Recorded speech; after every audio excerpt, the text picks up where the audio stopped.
આજે આપણે ઘેડના બામણાસા ગામમાં હું ઊભો છું। એ બામણાસા ગામ કે જે ઘેડ વિસ્તારની અંદર દર વર્ષે પાણી ભરાય અને 8 થી 10 જગ્યાએ પારા તૂટે અને દર વર્ષે સરકાર આટલા કરોડના કામો અને આટલા કરોડના કામોની જાહેરાત કરે છે।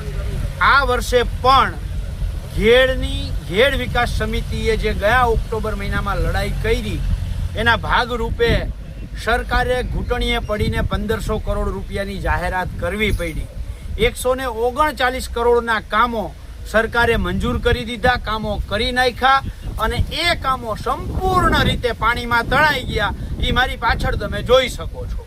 એટલે આ મનસુખભાઈ માંડવિયા કેન્દ્રીય મંત્રી અને આ વિસ્તારના સંસદ સભ્યશ્રી, માનનીય અર્જુનભાઈ મોઢવાડિયા, માનનીય દેવાભાઈ માલમ, માનનીય અરવિંદભાઈ લાડાણી, આ ત્રણેય ધારાસભ્યો અને માનનીય સિંચાઈ મંત્રી કુંવરજીભાઈ બાવળિયા ને મારો સીધો સવાલ છે, જે મેં ગત મે મહિનામાં પૂછ્યો હતો કે આ 139 કરોડ તમે વાપર્યા છે ક્યાં, એનો જવાબ આપો।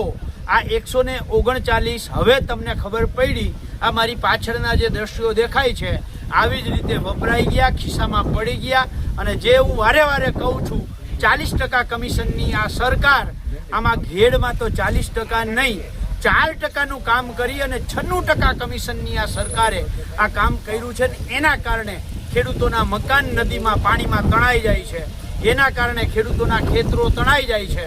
આજે હું જાહેર માધ્યમોના માધ્યમથી સરકારને વિનંતી સાથે કહેવા માંગુ છું કે આ જે ખેડૂતનું મારી પાછળ મકાન તણાઈ ગયું છે, ખેડૂતનું લગભગ 500 મીટર સુધી 5 ફૂટ સુધી માટી તણાઈ ગઈ છે, તો આ ખેડૂતનું તાત્કાલિક સર્વે કરવામાં આવે અને એને વળતર આપવામાં આવે। જેવી રીતે આ એક ખેડૂત ઉદાહરણ છે, આવી જ રીતે ઘેડમાં બહુ બધા ખેડૂતોના ખેતરો તણાઈ ગયા, મકાનો તણાઈ ગયા, એમને તાત્કાલિક સર્વે કરી અને વળતર આપવામાં આવે અને આમાં ભ્રષ્ટાચાર ન થાય એની ખાસ તકેદારી રાખવામાં આવે।